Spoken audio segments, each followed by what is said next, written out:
All right, so we talked about light, right? Electromagnetic waves, remember all that stuff? The Poynting vector, wavelength, frequency, all those good things.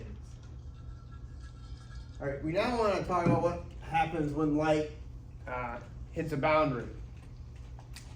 So the first thing we're going to do is, all right, what happens at a boundary is the speed of light changes. Okay, so I've got light traveling here. It's going to hit this boundary and it's going to do a couple things. The first thing we're going to draw is the ray of light, which is basically along the center line. It's like the direction the Poynting vector is going. Right? It's showing us just the path the light is taking. Okay? And I got a simulator here to kind of show us what happens when light is propagating and it hits a boundary. So we're going to start in air and go into water. And so we have these two materials, and the speed changes. We measure the speed of light in a material with a parameter, well, we don't measure, but we quantify it by a parameter called the index of refraction.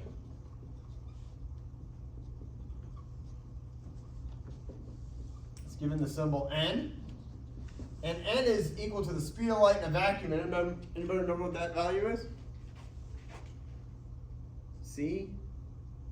3 times 10 to the 8th. That's one you should know. If you use that one enough, that's one you're going to have to memorize. Divided by the velocity of light in the material. So that's how we define the index of refraction. And so what are the units for the index of refraction? Anybody? It's the speed of light in a vacuum divided by the speed of light in material. It's dimensionless, right? So it's a dimensionless quantity. It depends on the material. Let's look at some values of the material of different quantities. So here we have, I just pulled up this table from Wikipedia, the index of refraction of different materials. So a vacuum is 1 because, right, it's C over C. You can see in air it's pretty close to 1. Right, 3 decimals, it's like the 4th decimal we start to get a value. So when we do air, we're just going to treat it like 1. Okay. Some liquids, water, ethanol, olive oil, you can see these values here, bigger than 1. And then we have some solids, ice. Ice is pretty close to water, it's a little different. Silica, oh, they got pictures of it. Silica, this cool, I don't know what that is, polymethyl, something around there. Right, window glass, we know what that is. Flint glass, you know, a picture of it. Sapphire, who doesn't like sapphire, right? Diamond, 2.4, that's pretty high. I don't know what this stuff is. It's lab-grown diamond. This is actually occurring. It's like fake diamond. It's more better. So, do we have any diamonds in here? We got a diamond? Yeah, a little one. You got a little one? Right? Why do people like to wear diamonds? Because they reflect light. They reflect light. They're good at reflecting light. That's what makes it sparkly. Right? So you can see when you go and you buy a diamond, you're buying this index of refraction, right?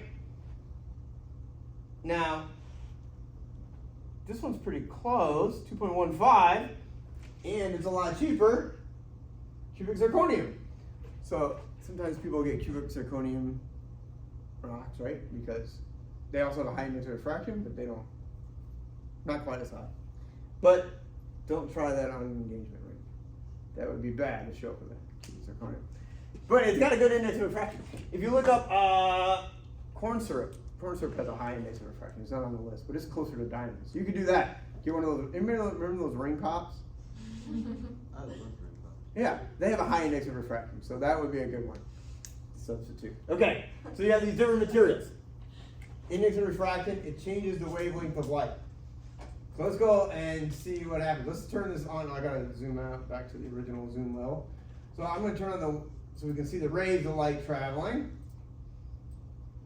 So here we have the rays of light traveling, and when it hits this boundary, so this is 1, this is air, this is water. We're going to use water a lot. I will give it to you, but you're going to do that one so much, you're going to see 1.33 for a lot of problems. So you'll get used to that for an index of water. And you can see the light does these two things. It reflects, that bounces off the material, so this is reflection. And then the other thing is it goes through the material. This is refraction. That's why this is called the index of refraction. It's going through the material. Now, what stays the same between the two materials? The speed changes, right? It's going in a different direction. You see that.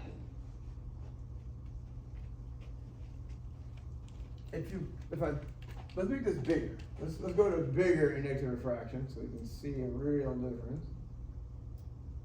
So I got some crazy stuff here, 1.6.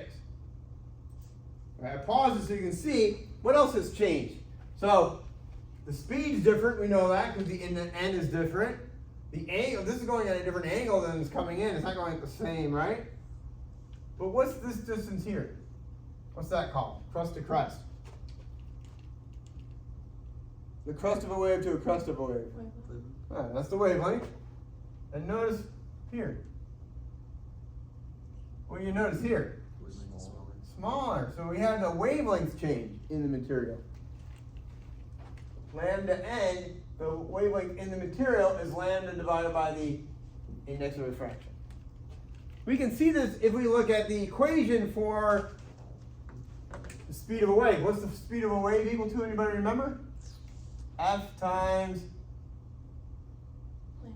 lambda, right? What didn't change from here to here? The color. It's still red light, right? Yeah. And the color is given by the frequency. So the frequency doesn't change when I go into a material, but the velocity changes. If the velocity changes, that means what else has to change? The wavelength. Right, so the wavelength changes in the material because the velocity changes. That's what causes it to go in a new direction. So when I have this refraction, I'm going in a new direction. Let's focus first on reflection. So I'm going to switch from this wave view, seeing the crust and the troughs, to the ray, just showing us the direction the light is going. And we always measure it with respect to the normal. So we're going to measure this angle here. This is called the incident angle. And if I look over here, you can make a measurement and see that it's equal to the reflected angle. Okay? So whatever angle the light comes in, it bounces off at the same angle. This is true for all surfaces, right? Or all boundaries. Make sense, everybody? Yes? Wait, that angle, The incident angle the is equal to the reflected angle. huh? These two angles are the same. It was right. What was that? I said, doesn't it look bigger? I think only because the line class one. Maybe I don't know. Yeah, it does, but it should be the same. Okay. I mean, let's pull up the protractor and see. I mean, it's not a big deal, I'm just curious. It could be the,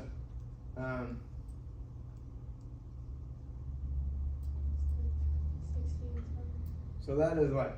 yeah. Yeah. I think it's just a like a line. I think it's just the way. Put it right on the 90 there.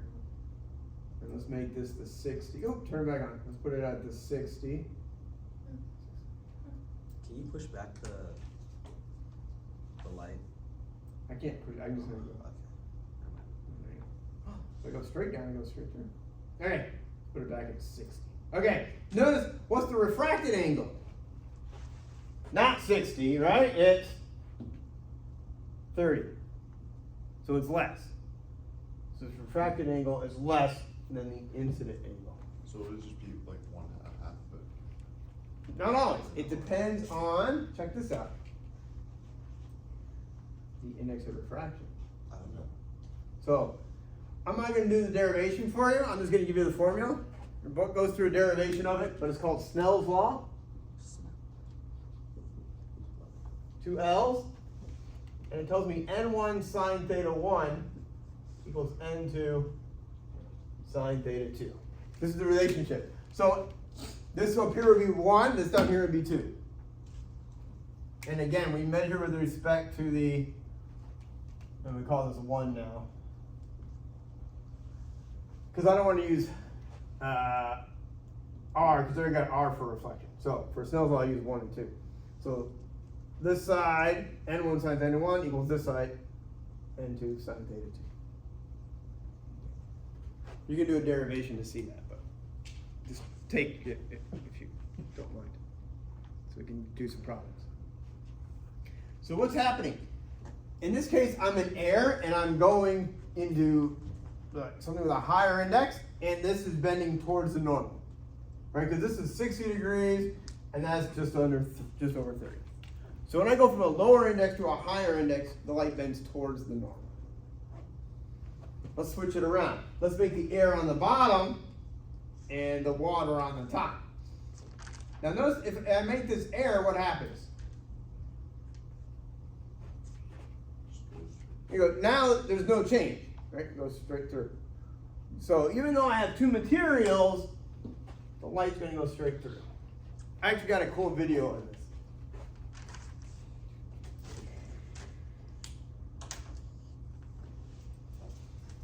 So this guy, he does a lot of talking, but he's got two tubes. One is going to contain water. And the second container I'm going to use corn oil. And you're going to put corn oil on the other one. Let's make it big. I'm expecting soap to show up this one. Now that we have these containers ready to go, the next step is I'm going to add an empty test tube to each one. Let's put one in the water Okay, first. so he's putting the test tube in the water. I'm going to fill it up with water. And there it goes. And we can still see it very plainly. But you can see the edge of the test tube. In the oil. Here. Right? Put it in the oil. You can see that very plainly. But let's fill it up. And the test tube seems to disappear. Magic! Let's do that again. Right, why did it do that? And water. They have the same. Fill it up. Yeah, see, here, Plain as day, we can see you it. got glass which has a different index of refraction, so you can see the edge. But the glass has the same index of refraction pretty much as the corn oil. Right now you see the air in there, because that's a lower index of refraction. That's so cool. But then he fills it with corn oil, and then it's all the same. So the light goes straight through. What is magic? That means Magic. it's been light the same way at the same angle. So that's what's making it look. Physics is magic. Right? It's pretty cool. Okay, so that's what's going on there. But we want to go now from, because we went from low to high, we want to go from high to low. So now I'm going to switch this. I'm going to make the top one water. Was it that specific kind of glass that does it, or is it not better? It's It's like Pyrex. Like if you put Pyrex Yeah, in oil. I certain- just saw this on my Instagram. yeah, different glasses have different types of index. And Yeah. Pyrex, Flint, Crown glass, they all have slightly different index of refraction. So I don't know which one. I'm guessing it's Pyrex. Most test tubes are Pyrex because they're heat resistant. But yeah. Okay, let's. All right, so now we're in water. We started in water and we're going to air. And which way is it bending now? Let's put it at the 30 so you can see.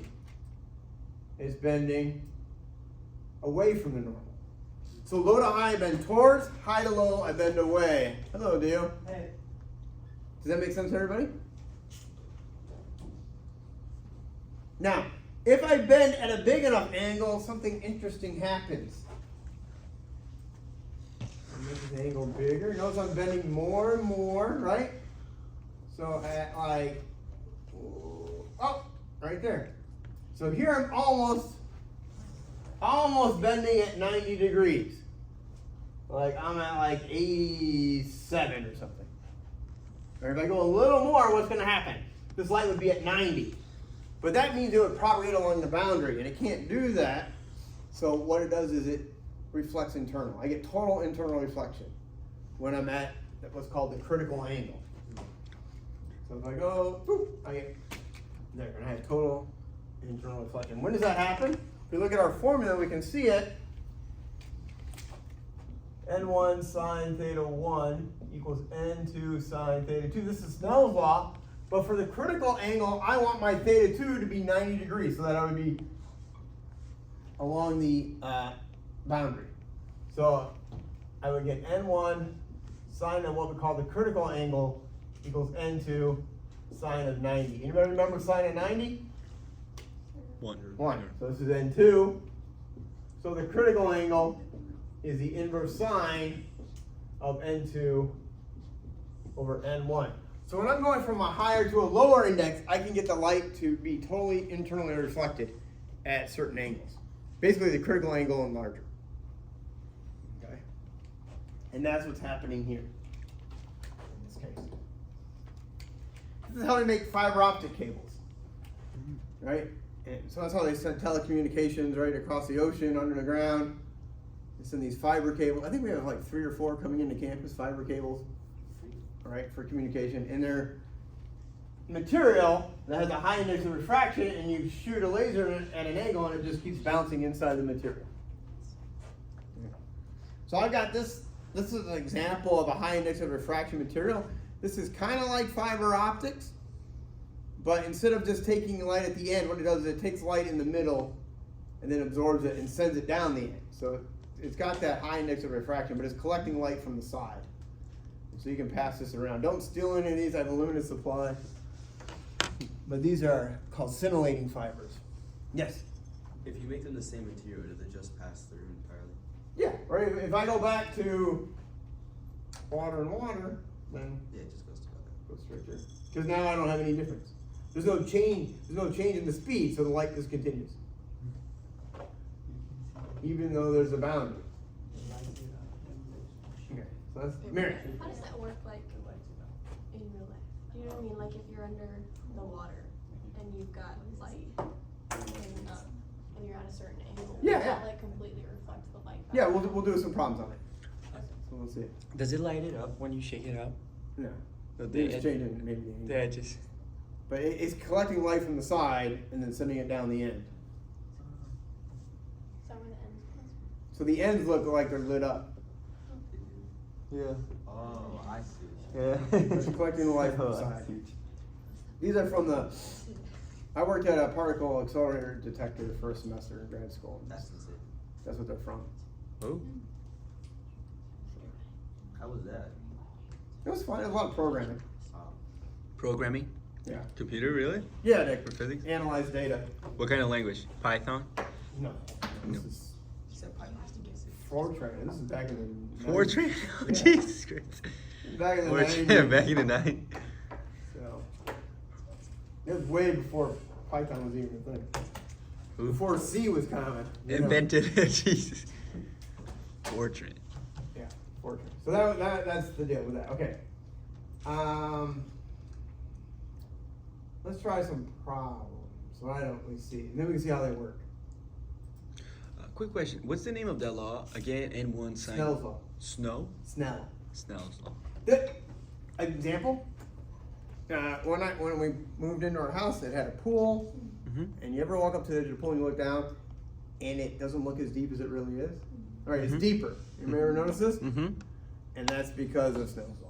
Snell's law. Or if you ever try to get something out of a fish tank with a net, what do you notice when you put the hole in the water? It bends, right? It looks like it's bent. Mm-hmm. It's not. It's really straight, but it's again the index of refraction causing the light to bend.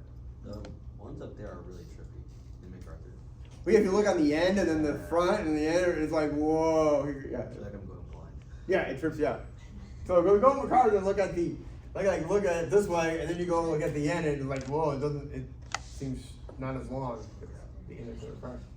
So we'll try some problems so you can get a feel for it. I'm looking for problems here on index of refraction. They also have mirror problems, but I want to do the refraction problems.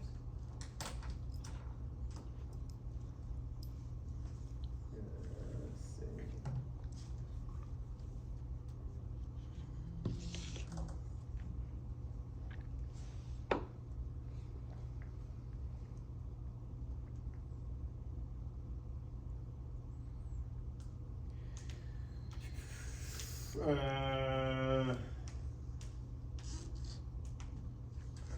These aren't any good. Come on, let's use this one.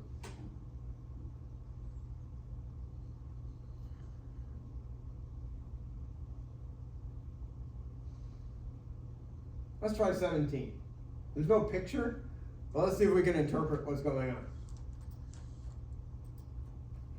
Oh, I got erased. Okay.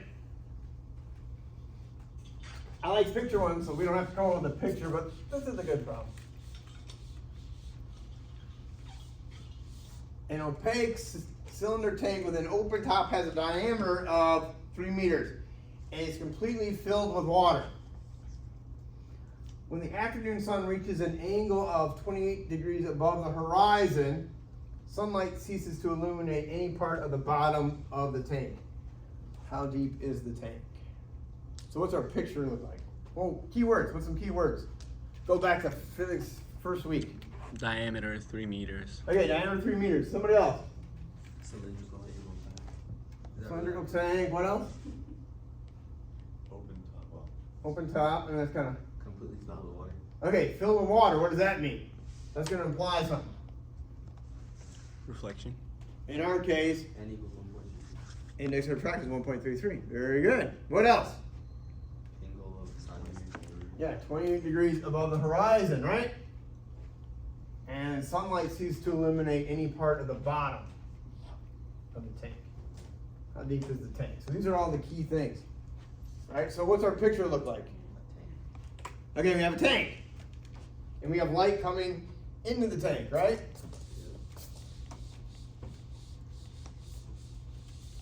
And what happens? Light's gonna start in the air, which has an index of what? 1. So here's our light, and then here's our tank, right? Filled with water. I know the diameter, which is D, right? D equals 3 meters, right? And this is filled. Oh, I can color this. Look at that. I can color it. So, what happens when the light comes in here? This is the normal. Right, here comes the light. It's coming in like this, and then it bends. Does it bend towards or away from the normal? I'm going from lower to higher. Right, this is index of 1. This is index of N2 equals 1.33, right? So I'm going to bend towards the normal, right? And I want it to go like this. I want it to get it just to that corner. What else do we know? So it's going to bend towards, so this is going to be further from the normal, right? Like that. And what other number are we giving? 28 degrees. Where does the 28 show up here? Above the horizon. Yeah, so where is that in my picture? On that side. There. Yeah, this is 28, right? Yeah. But that's not the one I need. I need The other angle. that one for Snell's law. Question. Does it matter which side you put it on? No. I mean, you could have had the sun over here. Yeah. I just threw it over here. Actually, the sun rises in the east, so I picked the wrong side. But that's okay. What are we looking for? What are we looking for? I guess the side of the angle. Yeah, but our final thing is what? How deep is the tank? How deep? But it'd be like the cosine of that angle, right? Well, I'd use tangent. Because I know this side is what? Oh, okay. 3. I'm looking for that. So I need to find this angle. Now it doesn't look too bad, does it? Now we drew the picture. That angle is gonna be the same as the other one, right? From the Snell's law. The one This that you angle? just drew. Yeah, it's gonna be the same as the other one that you drew from. Yeah. No, they're different. By Snell's law. Oh. They're related through Snell's law, but because the indexes are different, they're different angles. I see. Right? This is 1, this is 1.33. Okay. So that means the angles have to be different. So you gotta find that angle, then you can use the tangent with that angle to get the height. Let's see if you can do this.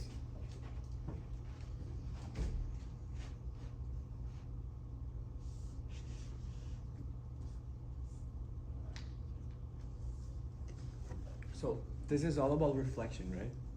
Refraction. Refraction. Yeah, that's going through. Reflection is bouncing off. You Refraction. don't have both in your homework, but I wanted to focus on the refraction. 'Cause Refraction. it's Snell's law. So all this is about refraction, right? Yeah. Refraction. Refraction.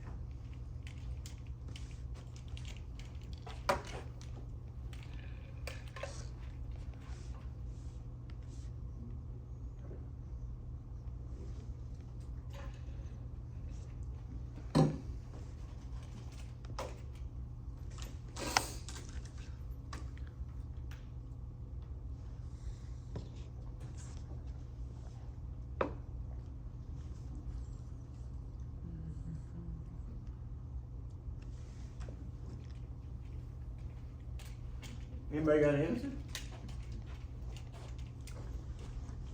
I have one. Sorry. What do you get? 41.6 degrees. 21 point, 41.6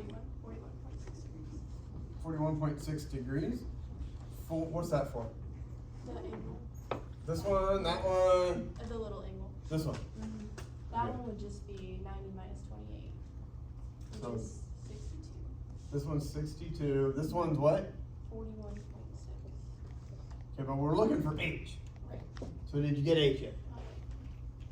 So you got the steps there, but what is the, yeah, what'd you get for the final answer?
What'd you get? 6.76. 6.76. Anybody else? Sarah, you get an answer yet? Matthew?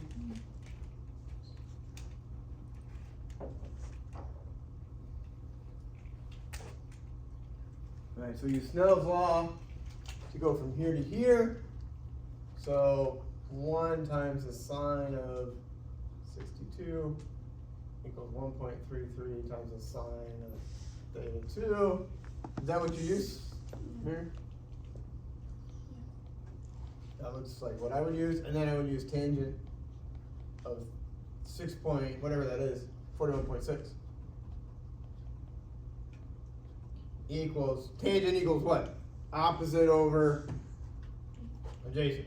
So D is 6. 3. Oh, the diameter's 3. Yeah. I thought it was the radius. Uh-oh, so the wrong answer. Yeah, I just got it. Probably done divided by 2. So it's gonna be 3.38. So H equals 3 divided by the tangent, 41.6. What did you get? 3.38.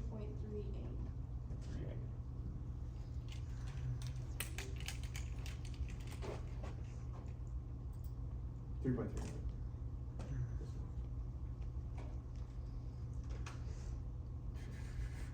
Can you work out that equation real quick? I did something wrong. I don't know what it is. Which equation?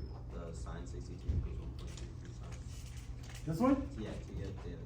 So theta 2, so I gotta divide. Yeah. So I ignore the 1 because it's just 1. So sine of 62 divided by 1.33, that equals the sine of theta 2. So then theta 2 is the arc sine, or inverse sine, of sine of 62 over 1.33. So I don't know what you did wrong in your calculator.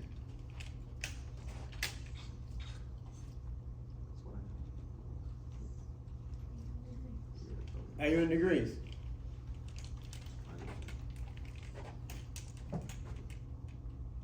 Alright, let's try another one.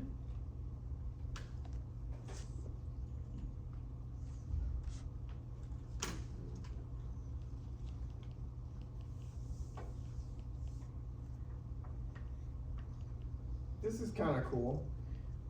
It's not light waves, but any ways to do this. Reflection and refraction. And so this is using ultrasonic to see how deep a tumor is inside somebody. So anybody ever had an ultrasound? Maybe. Yeah, I did. Sometimes they do heart valves or different things, or bladder. I did. So this is an ultrasound, basically what they're doing.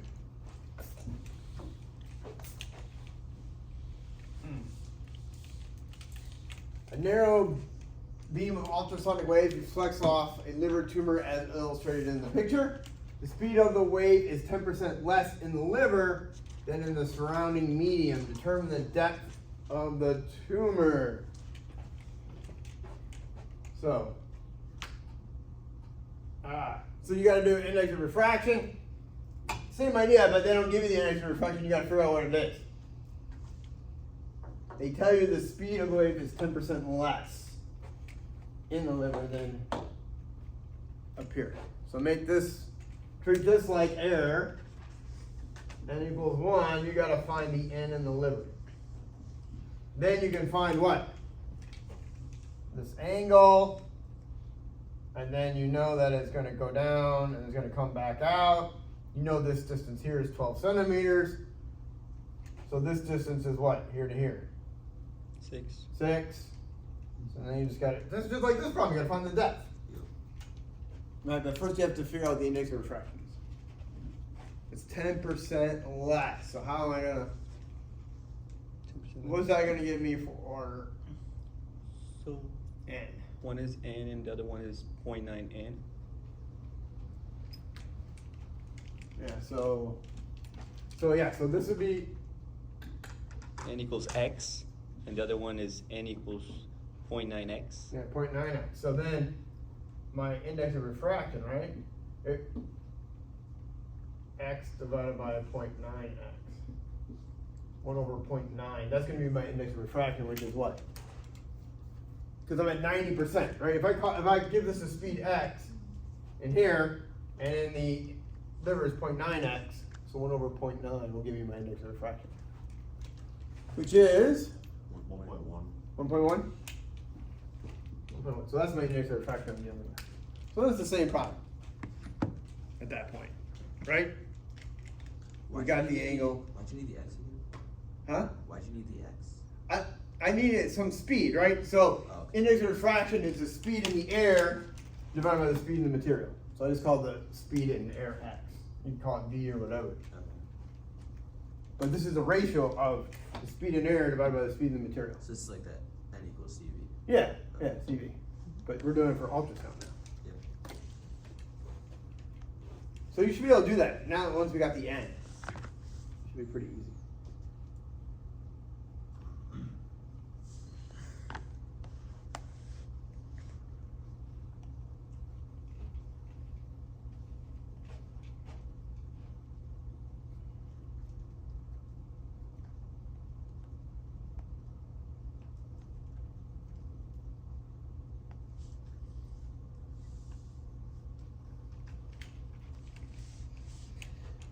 Anybody got an answer?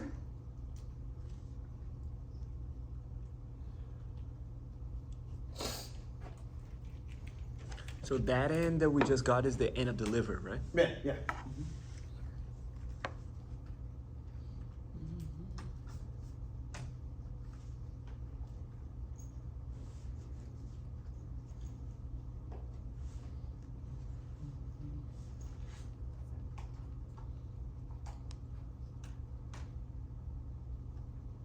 Jared, you got an answer?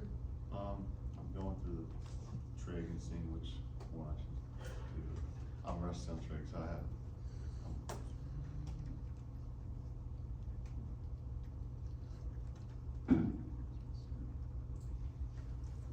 You got a calculator, Sarah? No? Yeah. Yeah. You got an answer for me? No, I just got the angle. Matthew. 6.18. 6 point what? 6.18 Centimeters. centimeters, I'm assuming. Don't forget units, right? 6 miles would be a big difference. 6 meters. Especially meters, you know, that's 6 meters down, yeah. pretty thick. Be sure you have units. 6.30. Oh, A little bit off. what'd you I got the same thing here. Probably it's because they computed 1.01 and the real number is 1.11111111. No, they might have kept more ones. get? Probably. That could be it. It's an infinite number. Try 1.11. Try 4 ones after the dot, like 1.111111. Or 2, at least, yeah. 2 or 3.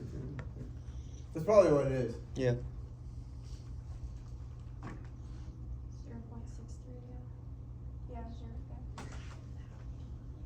got 6.30 by using floor ones. Yeah, okay. Cause like the what you call it, the angle that you get is less. Yeah. Right. Floor ones, yeah. Let's go to additional problems, see if there's another one. We So got in time case, in like, for more. So What? in a case like that, when it comes to like the word, Yeah, I do too. is it gonna be that annoying on the homework? I don't know how big, I don't know how annoying the homework is. Probably. Or even worse. You know the homework. You are kidding right now. The homeworks are really bad. Yes. You get like 1 point. Yeah, the homework. You You gotta be really 0.29. precise. You got with 0.29. No, I get 10% off. Yeah, yeah, like 2%. Sometimes their notes though are actually helpful, like when you get the wrong answer and it's telling you like, think about the relationship between What's really helpful is like the answer is not negative. The answer is not zero. Yeah. Thanks. Well, yeah, when it's like, yeah, like you have the right answer but positive. Yeah. That's nice. Yeah. Well, let me show you, let's do an interesting one. Oh, Lord. Just off the top of my head. Let me turn the light. Dr. Brown, wait, I'm actually starting to understand this.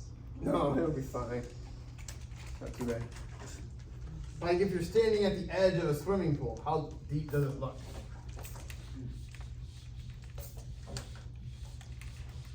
Alright, use Snell's law for that.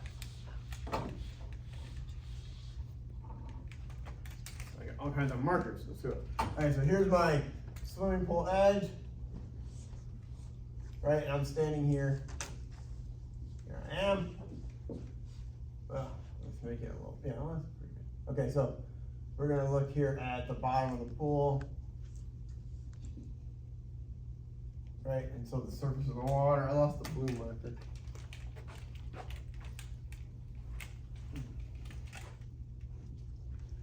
Right, and then down here, so I'm bending away, so it's coming down like that. So this is a depth H, and this is the way the light goes. Like if we have a coin down here on the bottom, right?